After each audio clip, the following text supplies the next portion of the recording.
नबी यबादी ज़माना पस बल नबी निश्ता, न ज़िल्ली नबी, न बुरूज़ी नबी, न तशरीई नबी, न गैर तशरीई नबी, इस किस्म बल नबी ब ज़माना पस ब दुनिया के न पैदा कीगी। लिहाजा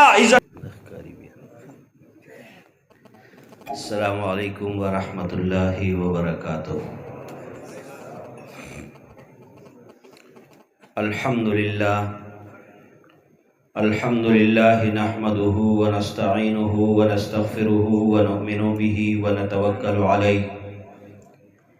व नऊज़ु बिल्लाहि मिन शुरूरि अनफुसिना व मिन सय्यिआति अअमालिना मन यहदिहिल्लाहु फला मुदिल्ल लहु व मन युद्लिलहु फला हादिय लहु व नशहदु अन ला इलाहा इल्लल्लाहु वहदहु ला शरीका लहु व नशहदु अन्न सय्यदना व सनदना व हबीबना व मौलाना मुहम्मदन अब्दुहु व रसूलुहु। अम्मा बअद फ़अऊज़ु बिल्लाहि मिनश शैतानिर रजीम। बिस्मिल्लाहिर रहमानिर रहीम। मा काना मुहम्मदुन अबा अहदिम मिर रिजालिकुम वलाकिन रसूलल्लाहि व खातमन नबिय्यीन व काना अल्लाहु बिकुल्लि शैइन अलीमा। वक़ाल रसूलुल्लाह सल्लल्लाहु अलैहि वसल्लम इन्नहु सयकूनु फ़ी उम्मती सलासून कज़्ज़ाबून व फ़ी रिवायतिन दज्जालून कुल्लुहुम यज़अमु अन्नहु नबिय्युन व अना ख़ातमुन नबिय्यीन ला नबिय्य बअदी। सदक़ल्लाहु व सदक़ रसूलुहुन नबियुल करीम व नहनु अला ज़ालिका लमिनश शाहिदीन वश्शाकिरीन वल्हम्दुलिल्लाहि रब्बिल आलमीन। तमाम हज़रात अवल शौक़ व मोहब्बत सरा दुरूद शरीफ हुआ जी। अल्लाहुम्मा सल्लि अला मुहम्मद व अला आलि मुहम्मद कमा सल्लैता अला इब्राहीम व अला आलि इब्राहीम इन्नका हमीदुम मजीद। अल्लाहुम्मा बारिक अला मुहम्मद व अला आलि मुहम्मद कमा बारकता अला इब्राहीम व अला आलि इब्राहीम इन्नका हमीदुम मजीद। तुम जतांची पोतानी के जाफना पोता की बोल पोताना दी भाषा नासिन न करे दावानी मा तो पोताने न करे पेंडा ने ना खार मिलमा आगा वलार दे जदा पढ़िया हमारा अलम जमीन में शेख अलुद्दीन से रावान दे लिहाजा दरखास्त दारी कि तरकवे पुर दुआ निशवी यो मरगी तो हम तक इजाजत निशान मंगल अल्हम्दुलिल्लाह और 10 की भी और मुंगम को मुंगा को इंशाल्लाह हितास मुंगा जवाब दे का मुंगा को मक्के लोग आते था वहां से बयानों की ये औकात हम तक कोशिश मत होई कम कसान चीजी बिल्कुल पे हजरत पास है जिला बार बार तक रात नहीं की। जनाब काबिल सद एहतराम सदर मजलिस अमीर आलमी मजलिस तहफ़्फ़ुज़ ख़ात्म नबुव्वत टाउन 2 हज़रत मौलाना बसीर खान हक़्क़ानी साहब दामत बरकातुहुमुल आलिया गणशवीर उलमाए किराम स्टेज बांधे तशरीफ़ फरमा द स्टेज नलांदे व पिंडाल के द आलमी मजलिस तहफ़्फ़ुज़ ख़ात्म नबुव्वत कारकुनानो द नबी अलैहिस्सलातु वस्सलाम आशिक़ानो द हुज़ूर पतंगानो नंदलता द आलमी मजलिस तहफ़्फ़ुज़ ख़त्म नबुव्वत ज़ेर एहतमाम ज़ेर इंतज़ाम द ख़त्म नबुव्वत द प्रोग्राम इनेक़ाद शवे मानवड़ांदे हम हज़रत क़ारी से मोहतरम तफसीली बयानों को जम कोशिश कोम चिखपल ईसा के वाचो माना पस बहम जमुंगा मोहतरम आगा बयान की शेख अज़ीज़ुद्दीन साहब दामत बरकातुहुमुल आलिया। बहरहाल इज़्ज़तमंद मुसलमानान रुणो ज़चे अक्सर बयान कोम नो ज़री मरगरो तेम ज़ मुज़ाकिरा को और मुज़ाकिरा दी तवई चिदवाना तासु बम खबरें कोई ज़बम खबरें कोम सही न कर बे खूब हम नाराज़ी ज़के चिदल तमुंग अक्सर बे खूब राज़ी न इंशाअल्लाह मुज़ाकिरा बको को न बको को बकना इंशाअल्लाह। बहरहाल इज़्ज़तमंद मुसलमानान रुनो मुंग यू मुसलमानान ज़मुंग दिन सरे सरे इस्लाम दस नोम दे दस खबरों न जोड़ दे ज़मुन उलमाए किराम वही इस्लाम मजमुआ द आमालो और द अकायदो इन्हें इस्लाम जोड़ दे द अमलुना और द अकीदोना सईदा गोरा मुंज हज रोजा ज़कात तबलीग जिहाद इमामत खिताबत डॉक्टरी इंजीनियरी दा टूलसरी आमाल दी او دویم طرف ته دي عقاید یا ورته موږ او تاسو عقیدې وایو یا ایمانیات ورته وایو. موږ وایو الله وحده لا شریک دی، دا عقیده ده. موږ وایو الله پاک 1,40,000 کم زیات انبیاء علیہ السلام دنیا ته رالیږلي، دا عقیده ده. موږ وایو دا انبیاء سلسله د آدم علیہ السلام نه شروع شوی ختمه شوی په جناب محمد رسول الله ده، دا عقیده ده. موږ وایو قیامت حق دی، آخرت حق دی، جهنم حق دی، جنت حق دی، دا عقاید دي. صحیح ده. نو د دې دوو نه اسلام جوړ دی، په دواړو کې تفصیلات دي. خو عزتمنو مسلمانانو ورونو، اوس دویمه خبره ده د اسلام بنیاد په څه باندې دی. د اسلام بنیاد دا په صحیح عقیده باندې دی. عقیده د انسان سمه ده، عملونه به ټول د الله په دربار کې قبلېږي. که عقیده سمه نه ده نو یو عمل هم د الله په دربار کې نه قبلېږي. نو دا عملونو د قبلېدو دارې مدار په څه باندې دی؟ په عقیده باندې دی. عقیده دې سمه ده، عمل دې قبول دی. عقیده دې سمه نه ده نو بیا دې عمل نه دی قبول. اوس بعضې وخت کې سړي سوچ ته راشي چې دا علماء کرام وایي چې عقیده دې سمه ده نو عمل چې دی نو دا به د الله په دربار کې قبولي. آیا کافران هم عمل کوي نیک؟ نو کوي که نه؟ قادیانیان زما ستا په شان مونځ کوي که نه کوي؟ کوي که نه؟ هغوی وایي کلمه زما ستا والا وایي لا اله الا الله محمد رسول الله وایي. صحیح شوه؟ قادیاني مونځ زما په شان کوي، قادیاني زکات زما په شان ورکوي،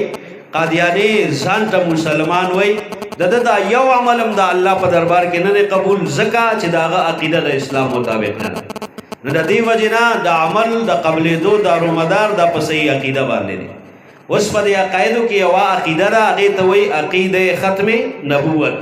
نن د هغې دپاره موږ راټول شوي یو چې عقیده ختم نبوت څومره اهمه ده،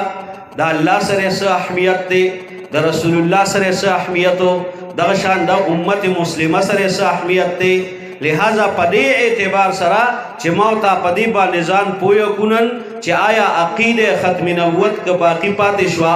نو بیا به انسان د کمې درجې مسلماني، که دا عقیده پاتې نه شوه نو د دې سړي به بیا کم حالت وي. دا عقیده څومره حمله د دې دپاره نبي علیه السلام څه ارشاد فرمایلی، صحابه کرامو څه قربانۍ ورکړي، امت مسلمه څه قربانۍ ورکړي، او تر اخره پورې به امت مسلمه د دې دپاره کم قسم کم انداز سره کار کوي. نن د هغې د زده کولو ورځ ده، نو دا به زده کوو که نه به زده کوو انشاءالله. بهرحال عزتمنو مسلمانانو ورونو، نو زمونږ او ستاسو یو عقیده هغې ته وایي عقیده ختم نبوت. اوس عقیده ختم نبوت څه ته وایي؟ د انبیاء علیه السلام سلسله الله پاک د آدم علیه السلام نه شروع فرمایلی. دا سلسله الله پاک د دواړو جهانو سردار شفیع المذنبین خاتم النبیین جناب محمد رسول الله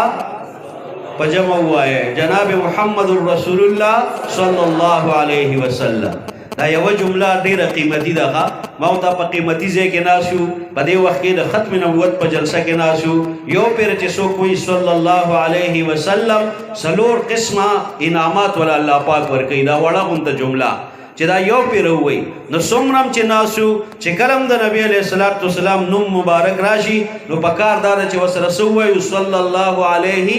وسلم، دا ورسره خامخا وایو. بهرحال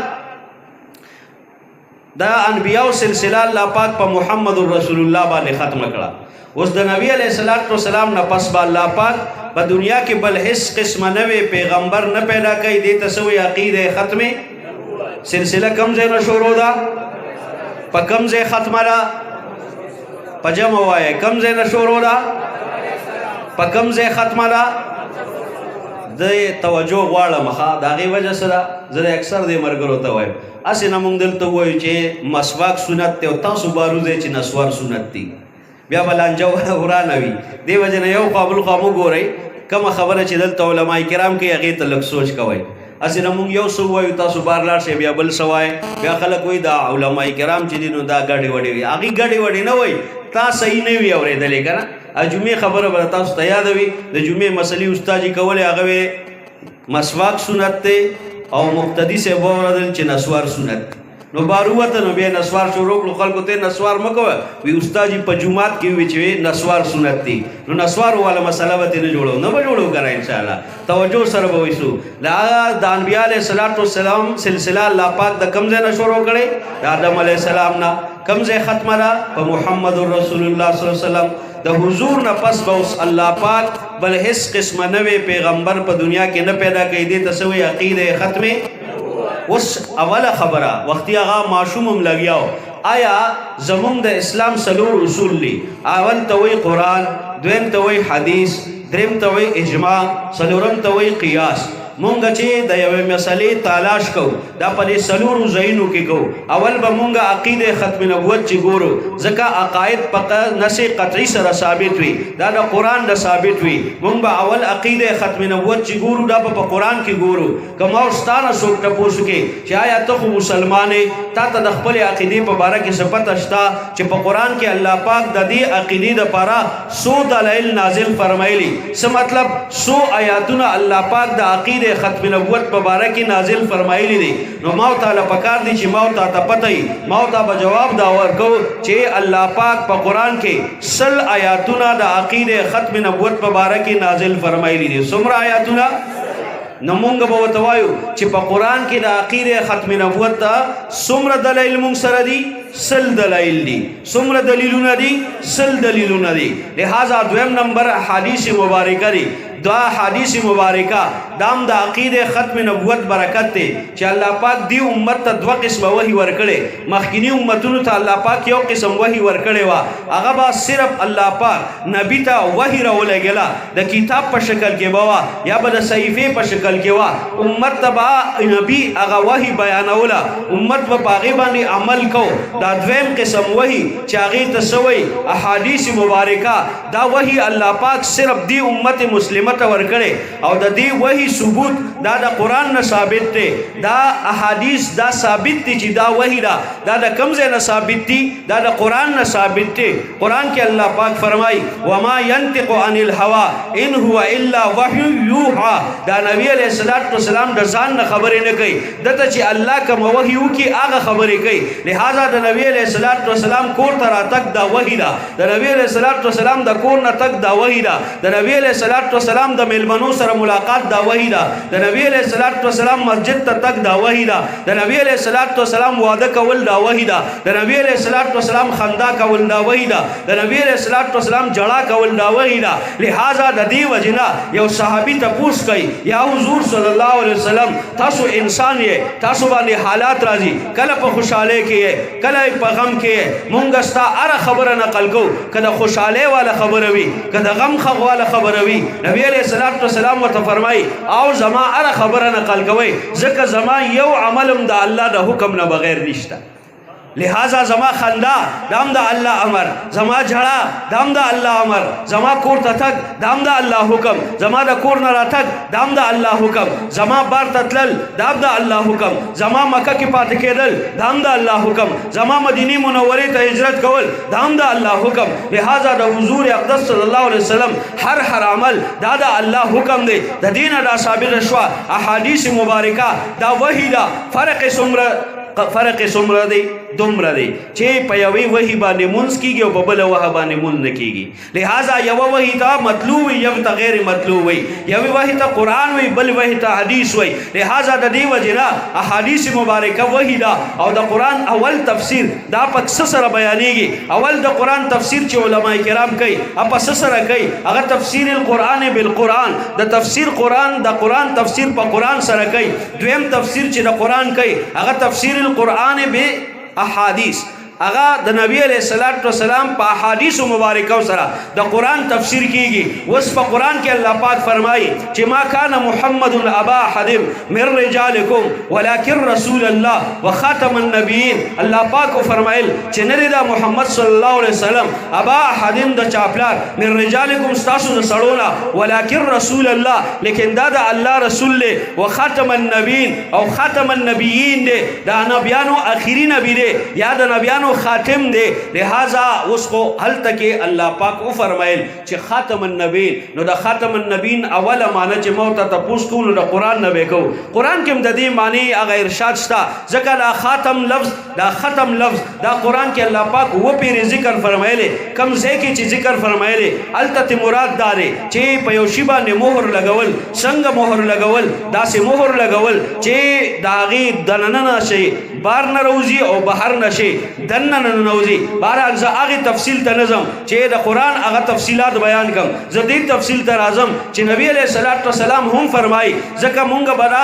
قرآن د معنو تپوس په دویم نمبر باندې د جناب محمد رسول الله صلی الله علیه وسلم د احادیثو نه معلومو. نو نبی علیه الصلاة والسلام حدیث کې فرمایي، ما چې کوم حدیث هغه ما تلاوت کړی دی، نبی علیہ السلام فرمائی انہو سیکون فی امتی، ان قریب زما پری امت کے با 30 دجالون 30 کذابون، ان قریب 30 دجالان یا 30 دروغجن دا با پری امت کے پیدا کی گی. کلهم یزعم انہو نبی، ہر یو بدا دعوی کی چیز دا اللہ نبی ما. نبی علیہ السلام فرمائی انا خاتم النبین، ز خاتم النبین، قرآن مو خاتم النبین. نبی علیہ السلام ارشاد فرمائی خاتم النبین. اس دا خاتم النبین معنی سره نو نبی علیہ الصلوۃ والسلام او فرمائے معنی دادا لا نبی بعدی.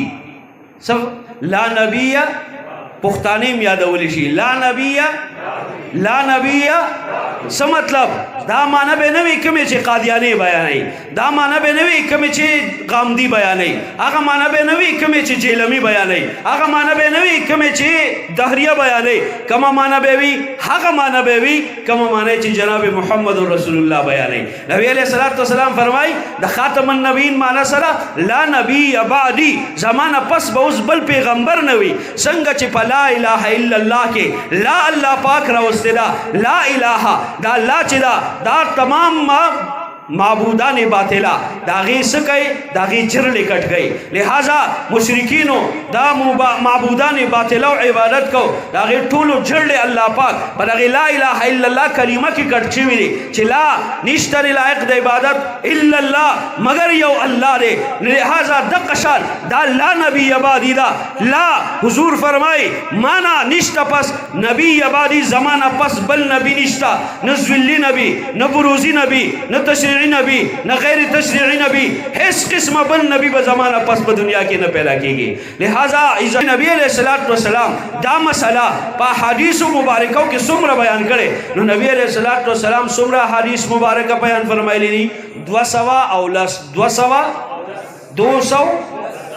اردو کی وین کا پختو کے 200 پختانے ټول کنا 200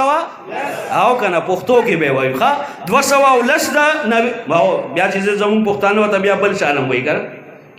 لس چلے او لس دا پخوانی حساب کتاب وګڼه. پخوانی حساب کتاب یو شلے دو شلے درې شلے ته ویسوي شپېته صحیح شو کنه 3 شلے او شپېته ویسو یو شالي. بهرحال عزتمن مسلمانانو ورو نبی علیہ الصلوۃ والسلام 200 او لس پیری دا ارشاد فرمایله چې زه اخري نبی ما زمانہ پس بل پیغمبر په دنیا کې نه پیدا کیږي. لہذا کوم نه څوک تاسو کې چې په حدیث مبارکاو کې نبی علیہ الصلوۃ والسلام دا مسله بیان کړی دا نو موږ ته وی او موږ سره څومره دلایل دی په حدیثو کې 200 لس دلائل لی پا حدیث مبارکوں کی. دریم نمبر چی دے اگا اجماع دا اجماع دام دا ختم نبوت برکت تے مخینی امتونو تا اللہ اجماع نو ورکڑے دے امت تا اللہ پاک دا ختم نبوت پا برکت سر اجماع ورکڑے. زکا مخ کی با نبی دنیا تا تشریف راوڑو نبی با موجودو دین بے موجودو امت بے موجودو نبی با دنیا نا تشریف یوڑو دا اغا سر بلا اغا خپل دین دنیا نا تشریف یوڑو بل نبی با اللہ پیدا کا نوی دین با اغا سر راگے دا اغا پتلو سر بلا اغا دا امت حکم هم ختم شو اگا احکام هم ختم شو بل نبی با اللہ پاک را وسط خو نبی علیہ السلام اللہ پاک دنیا تا را وست او د تمام انسانانو د پر الله پاک نبی جوړ ک. نو نبی علیہ السلام دنیا نه تشریف یوړ انسانان به تر قیامت پورې وي انسانانو ته مختلف مسائل پیش کیږي دا غي مسائل حل به کوم ځای مسلمانان تلاش کوي دا غي د پر الله پاک دی امت ته اجماع ورکړه چې اوله اجماع دا صحابه کرامو کړي. اجماع څه مطلب؟ صحابه کرام د ټولو نه اول په دې خبره باندې متفق شو چې چا د نبی علیہ السلام نه پس د نبوت دعوا وکړه دا سړی په نبوت په دعوه کې دروغجن دی، دا مرتد کافر دی، دا زندیق کافر دی، دا واجب القتل دی. او دا اجماع کله شوی دا خلیفہ بلا فصل حضرت ابوبکر صدیق رضی الله عنه د نبی علیہ الصلوۃ والسلام نو پس چې چاته اول خلافت ملاو دی هغه حضرت ابوبکر صدیق رضی الله عنه دی چې هغه دا څوکړه اجماع وکړه. تمام صحابه کرام راجمع کړه. په هغه وخت کې یو سړی د نبوت په دروغه دعوه کړې و، دا غنوم مسیلمه کذاب. دا هغه خلاف د حضرت ابوبکر صدیق رضی الله عنه د لخر اولېګ جنگ د پاره لخر اولېګ jihad د پاره لخر لېګ. په هغه کې صحابه کرام په ابتدا کې معمولی اختلاف کړو، خو بیا صحابه کرام کله چې حضرت ابوبکر صدیق رضی الله عنه فرمایل که چرته تاسو نه ځئ ابوبکر په خپل روانيږي، او حضرت ابوبکر صدیق رضی الله عنه دغه جنگ په خپل باندې روان شوی. صحابه کرامو ملک چې حضرت ته ولې جنگ له روانېږي؟ ځکه په دې وخت کې یو طرف نه د يهوديانو سازش دی، بل طرف نه د عیسایانو سازش دی، دی خوا چې دی نور کافران منتصر ناستی. او اسنه مدینه منوره د ریاستو پهلنی ریاست پس مکه باندې چې د نبی علیہ الصلوۃ والسلام د غیر ریاست قائم کړي دی، په دنیا کې حکومت قائم کړي د مدینه منوره ریاست ته. لہذا دا ریاست به خالی پاتې شي، دا کافران به په دې باندې حمله وکړي. دلته زنانه دي، ماشومان دي، نارینه دي، زنانه دي. لہذا اسنه چې دا خلک حمله وکړي او مدینه منوره قبضه لګي. نو حضرت ابوبکر صدیق رضی الله عنه پاتې شو او صحابه کرام په دې متفق شو چې د مسیلمه کذاب خلاف دا جهاد پکار دی. او بیا درې لښکرې حضرت ابوبکر صدیق رضی الله عنه لېږلي دي. مسیلمه او د هغه منونکي هغه ټولې د ګازر او د مولو په شان کټ کړي دي. دا د امت مسلمه اوله اجماع ده. که ما اوس څه څوک تپوس کړي چې په اجماع کې د ختم نبوت ستاسو سره څه دلیل دی، موږ ورته وایو د ټولو نه اوله اجماع په څه باندې شوې چې چا د نبي علیه السلام د نبوت نه انکار وکړ، د ختم نبوت انکار وکړه، دا سړی کم کافر دی؟ مرتد کافر دی. کم کافر دی؟ او دا کم کافر دی؟ زندیق کافر دی. کم کافر دی؟ او دا کم کافر دی؟ واجب القتل کافر دی. دا کم کافر دی؟ نو مونږ به دا اجماع چا کړې وه؟ دا حضرت ابوبکر صدیق رضی الله عنه. درېمه څلورمه خبره، آیا قیاس عقل هم دا مني چې نبی علیہ السلام اخیری نبی دی؟ عقل هم دا مني چې حضور الله پاک اخیری پیغمبر پیدا کړي، ځکه الله پاک دنیا پیدا کړي. د دنیا الله پاک فرمای دا ما جوړه کړي، دا بزورانو ما د دنیا قاعده او کلیه ده، دا کافرانو مني دا جوړه شوی، دا بورانېږي. د دینه په دنیا کې څوک منکر نشته. لہذا عقل هم دا مني چې نبی علیہ السلام اخیری نبی دی، د دنه پس بل پیغمبر په دنیا کې نه پیدا کیږي. عزتمنو مسلمانانو ورونو څنګه عقل دا مني؟ ګوره ما تاسو ته عرض وکړه، دنیا قاعده او قانون دادي دنیا جوړه شوې ورانېږي به، په دې کې چې څه دي دا جوړ شوي ورانېږي به، دا پیدا شوي ورانېږي به، دا پیدا شوي او ختمېږي به. د دې آسان الفاظ ده، دنیا کې د هر شي یو اول دی، یو آخر دی، یو ابتدا ده، یو انتها ده. لہذا الله پاک د نبوتم په دنیا کې په اعتبار د بعثت سره، دنیا ته د رالېږلو په اعتبار سره یو اول جوړ کو چې هغه آدم علیه السلام دی، یو آخر جوړ کو چې هغه جناب محمد رسول الله صلی الله علیه وسلم دی. نو عقل هم دا تسلیموي. لہذا ځکه د نبی علیه السلام نه پس هغه حدیث مبارک دی، نبی علیه السلام فرمایي بعثت انا والساعة كهاتين، زه او قیامت الله پاک دواړه داسې لېږلیو لکه دا دوا. د دې سره اشاره ده چې هغه نه شي د چا سمجھ کې نه راځي. دا اشاره چې دا دغه شان محدثین او حضرات را نقل کړي. نبی علیہ السلام فرمایي انا والساعة، ز او قیامت الله پاک داسې را لېږلیو لکه دا دوا. یعنی د دې دواو نه څه مطلب؟ دا زمانه پس به بیا سوي قیامت به وي، نبیان به نه راځي، قیامت به وي. ځکه که نبیان راتلې دنیا خو بیا نه ورانېده که نه، او تر څو پورې چې یو مسلمان په دنیا کې موجود وي قیامت به نه راځي. لہذا چې نبیان دنیا ته راتله او دا قیامت چې قایمیږي نو دا به په کافرانو قایمیږي. ښه بعضې خلک وایي بس دا د قیامت راغی او بس دا حالات علامات یې را نږدې کېږي ور نږدې کېږي، هغه بیا د خبره ده. خو ځکه د قیامت علم چا سره دی؟ چا سره دی؟ نبی علیہ السلام ته الله پاک نو ورکړی دا علم. دا علم الله پاک فرشتو ته نو ورکړی چې دا به کلی. بلکې د حضور نه چې حضرت جبرئیل علیه السلام تپوس کوي متسا د قیامت به کوي نو هغه ورته په دې کې سائل او مسئول دواړه برابر دي چا چې تپوس کړي او د چا نه چې تپوس کړي دواړه برابر دي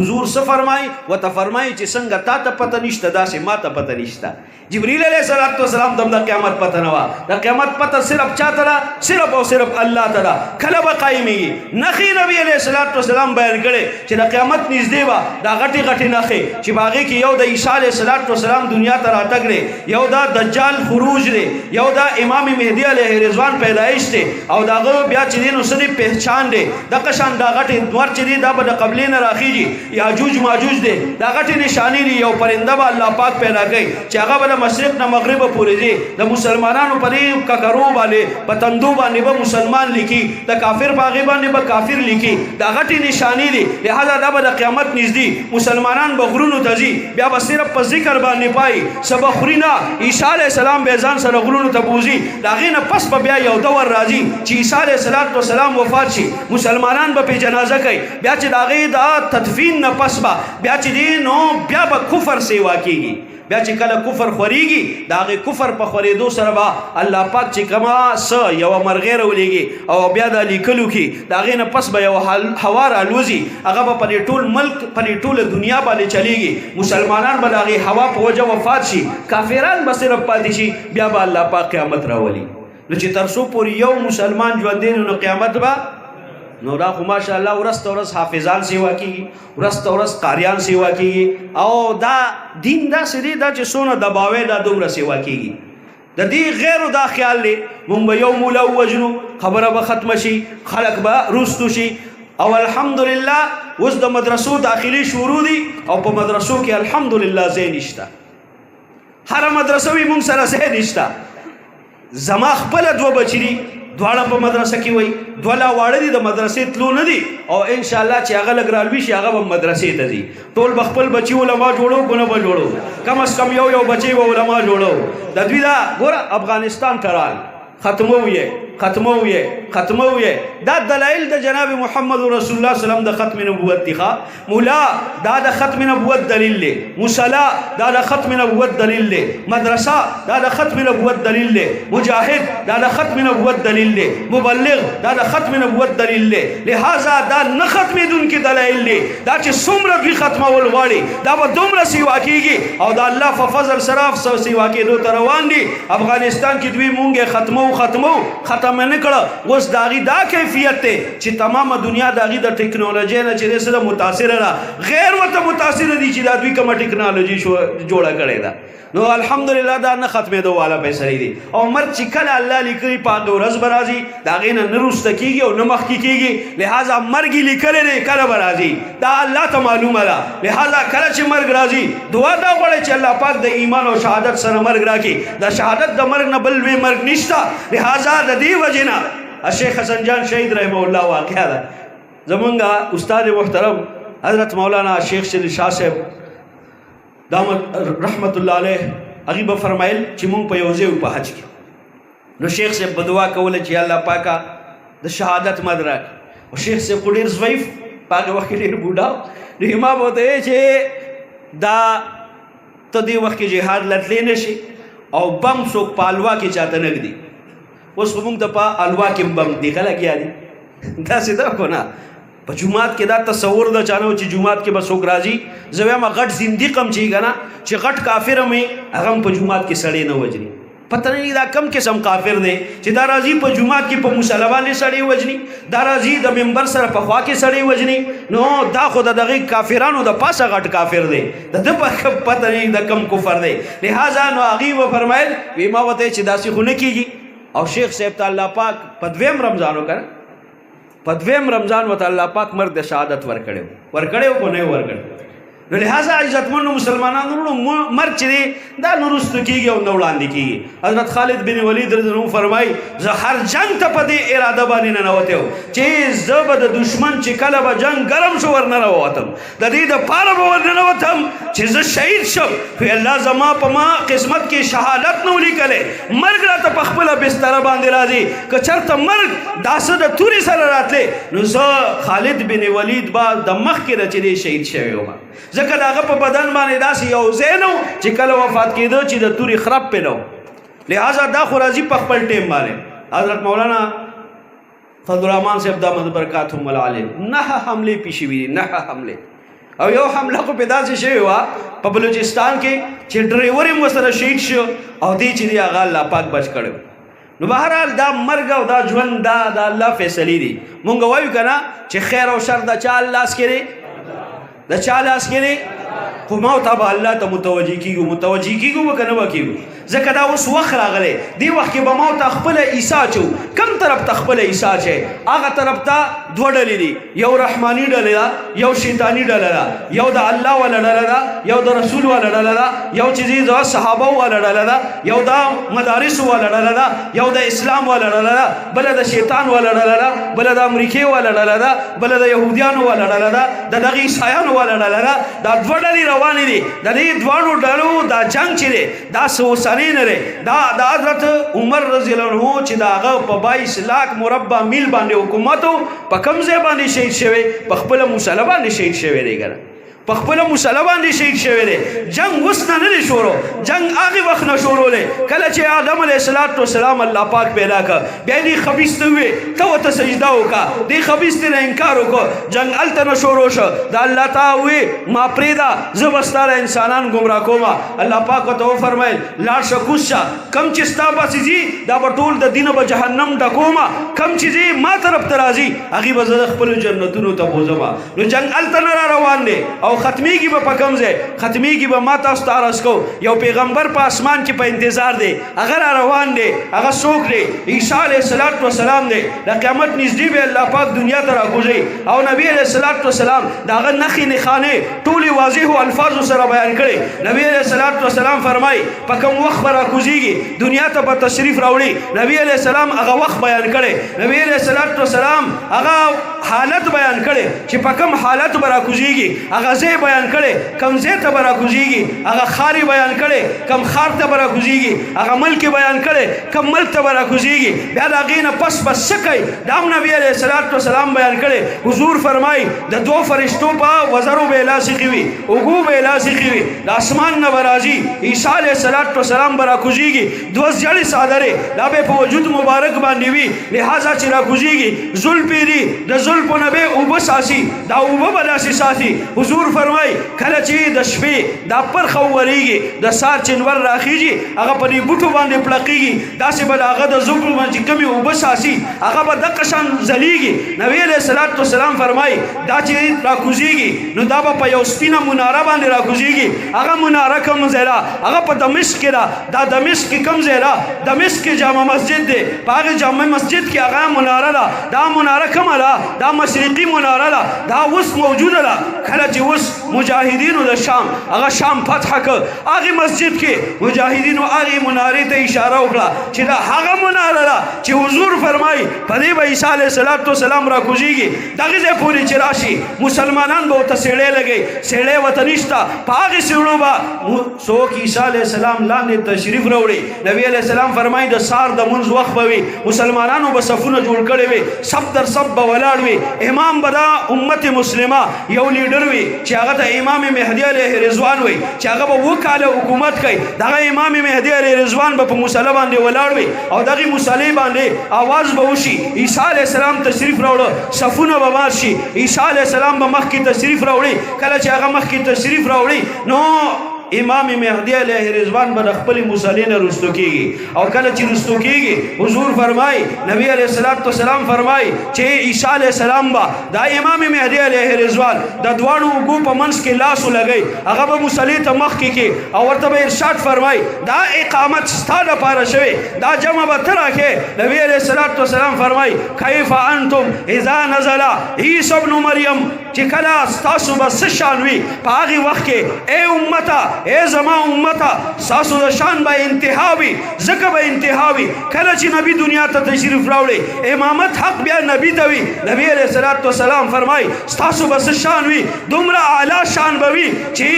څوک زما یو امتی امام مهدی علیه رضوان دا به امام وي او مقتدی به عیسی علیه السلام وي دا زمونږ شان بیانوي نبی علیه السلام ستاسو د شان به انتها په دغې وخت کې نه وي او بیا به مسلمانان چې دی دا به د عیسی علیه السلام په سرکردګۍ کې په دغې دجال پسې کېږي دجال دا د کافرانو آخري کمانډر عیسی علیه السلام د مسلمانانو آخري کمانډر او دغه دجال به بیا تښتي او چې کله تښتي نبی علیه السلام فرمایي حضور صلی الله علیه وسلم فرمایي د عیسی علیه السلام په لاس مبارک کې به حربه وي وړه نیزه وي دا به ورسره وي په دجال پسې به دجال به تختی د باب لود سره به راټینګي او الته به مرداري باب لود دغه وخت کې لود نه خارو نه دغه دروازه وا اوس هغه خارم موجود دی اسرائیل چې نن کم بربریت کوي کم ظلم کوي په مسلمانانو باندې دغه اخري اختتام او اخري خاتمه دا پدې باندې دا چې دغه يهوديان به الله ذلیل کوي او داسې به ذلیل کوي نه به کھانی ځای ور کوي نه به بوټي ځای ور کوي دا منځ کې زما اوس امتحان دی دا امتحان به پاس کو به کنه به پاس کو ان شاء الله د دې د پاس کولو کوشش وکړو ځکه غینن بربریت کوي ځکه حضور دا هم فرمایلی دې جنگ کې به څومره شهادتونه کیږي یو سړی به د سلو کسانو د خاندان لپاره یو سړی باقی پاتې کیږي نو ټول سړی چې هغه به شهیدان کیږي نو دا به هغه حتی خبر ازي لہذا دا امتحان دی خو په دې امتحان کې به موت د کمی ډلې سره رحماني ډلې سره وایي کمی ډلې سره وایي او دا رحمانی ډله به اخري فتح به الله پاک د عیسی علیه السلام په لاس مونږ او تاسو ته راکوي د دغې فتح ما ته انتظار وکړو او د هغې فتح پورې به ما ته د رحماني ډلې سره ولاړ یو د رحماني ډلې پهچان سره دا علماء کرام دا د هغې پهچان دی نو د علماء کرامو سره به څنګ په څنګ ولاړ یو که نه به ولاړ یو انشاءالله د دغې کافرانو د دغې فتنو به مقابله کوو که نه به کوو ځکه نبي علیه السلام فرمایي دیز د جالان به پاتې کېږي قادیاني نمبر پکې څلېرویشتم یا پنځویشتم دی څلور پنځه به نورم پیدا کیږي نو امت مسلمه د اولوم مقابله کړې ده او د دې اخیرنو به مقابله کوو به ان شاء الله په زور سره به کوو کنه د قشان څنګ په څنګ به ولاړ یو کوو به کنه نو که دا علماء کرام ما ته ووایي چې د نبي علیه السلام د ناموس لپاره نن د مال د قربانېدو وخت راغلی خپل مالونه به قربانو که نه به قربانو کو دوی راته وایي چې د اولاد د قربانېدو وخت راغی او اوس د اولاد د قربانېدو وخت دی ځکه اولاد تیارول دي چې ما ورته هغه دیني تربیت وکړو هغه دغې مدرسه کې سبق ووایي د دغې مدرسې فاضل شي دا د امت مسلمه هم خیرخوا او دا علماء کرام خو د کافرانو هم خیرخواهیان دي مونږ د دې قادیانیانو هم خیرخواهیان مونږ د قادیانیانو ته ایمان راوړی چې راوړه 29 په یو ورځ مسلمانان شو زمونږ رونه شو که نه شو مو که نه او دا درس ما ته قرآن او حدیث را کړی ما ته اسلام را کړی دا درس مونږ ته اسلام را کړی دا مونږ ځان نه خو نه لګیا دا اسلام دا درس ما ته را کړی دی که د کافر سره ښه سلوک کول دی دا اسلام ما ته درس را کړی بهرحال عزتمندو مسلمانانو خو ما ته به دغه میشن جاري ساتو او که چېرته د خپلو سرونو قربانۍ ټیم راغی بیا به دا سرونه قربانوي به که نه انشاءالله نو د عالمي مجلس تحفظ ختم نبوت که چېرته آواز وکړي چې نن سبا حالات خراب دي الته ډز دی دلته ډز دی او داسې دم مونږ نه پرېږدي هلته یو پولیس ماما ناست نو هغه ته مې ویل ما ورته ویل مخکې خو بل شان معامله وه اوس بل شان معامله ده مې څنګه مې دوه قسمه خلک وژني یو مولیان وژني یو پولیس والا وژني تاسو پرې سوچ کوئ دا دوه قسمه خلک ډېر وژني که نه یو مولیان وژني یو پولیس والا وژني نو ما ورته ویل دا ګناه زمونږ څه ده او ما تاسو ته عرض وکړه دا تصور اول نه و چې په جومات کې یا د محراب سره یا په مدرسه کې دننه یو سړی راشي او هغه دا عمل وکړي بهرحال تاسو ته مې دا درخواست دی چې په دې سختو حالاتو کې او دا سخت حالات الله پاک راولیم ځکه چې الله پاک څه وکړي تقسیم وکړي چې څوک د کفر سره ولاړ دی او څوک د اسلام سره ولاړ دی نو دې سخت حالاتو کې به ما ته د اسلام والا خلکو سره ولاړ به یو د دغې رحماني ډلې سره به ولاړ یو که بله ورځ لا په 70 تاریخ باندې بیا یو اجتماع کوم ځای ده چولی نو هغې ته به بیا ټول حاضرېږو که نه به حاضرېږو انشاءالله حاضرېږو به که نه چې کوم ځای واورو چې د ختم نبوت اجتماع ده د ختم نبوت اجتماعګانې نه روکاویږي، ځکه نه روکاویږي د 53 په تحریک کې 10,000 کسان مسلمانان شهیدان شو، دا تحریک ختم نبوت ختم شو، مدرسې ختم شوي، مولیان ختم شو، دا علماء کرام ختم شو، دا طالبان ختم شو، هغه پرویز مشرف تر مخ راغلی هغه مدرسې ختمې کړې، سیوا شوې که ختمې شوې؟ سیوا کېږي ورځ ورځ باندې الحمدلله. لہذا نو موته به د دغه اسلام پسندو سره ولاړ یو. زه په دغې خبرو اکتفا کوم، که بله مقرره بیا به په بله موضوع باندې انشاءالله، خو زه ستاسو نه آخري د نارو جواب غواړم او بیا به ستاسو نه اجازت غواړم. لہذا د عالمي مجلس تحفظ ختم نبوت سره به څنګ په څنګ ولاړ یو او 2 قسمه بایکاټ به د قادیانیانو نه کوو. کوو به یو معاشي یو معاشرتي، صحیح ده که نه؟ او دا دې وخت کې به د اسرائیلو نه هم کوو. کوو به که نه به کوو؟ کوو به که نه؟ دا پیپسیان، دا ډیو، دا زهر دي، دا مسکئ. حقیقت دا دی ستا پیسې ځي هغه په فلسطینیانو باندې راورېږي. د قیامت په ورځ چې نبي علیه الصلاة والسلام ته مخامخ شي او حضور فرمای چې یو مسلمان دا د بل مسلمان رور دی او دا مسلمان د یو بدن په شان دی، که چېرته په غوږ کې تکلیف وي ټول بدن ته تکلیف وي، که په لاس کې تکلیف وي ټول بدن ته تکلیف وي، بیا زما اوس ته د مسلمانۍ هغه جذبه څه شوه؟ لہذا ما ته خو تلی نه شو، خو یو مدد د هغې سره کولی شو چې ما ته د کافرانو د دغې شیانو نه مکمل بایکاټ وکړو. کوو به؟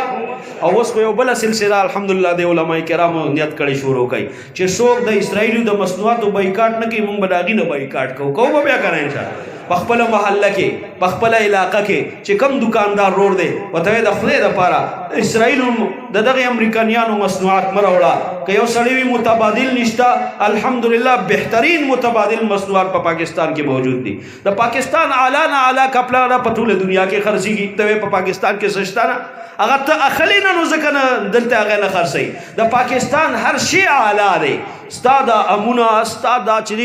قدرتي وسایل دا په پوره دنیا کې نشته،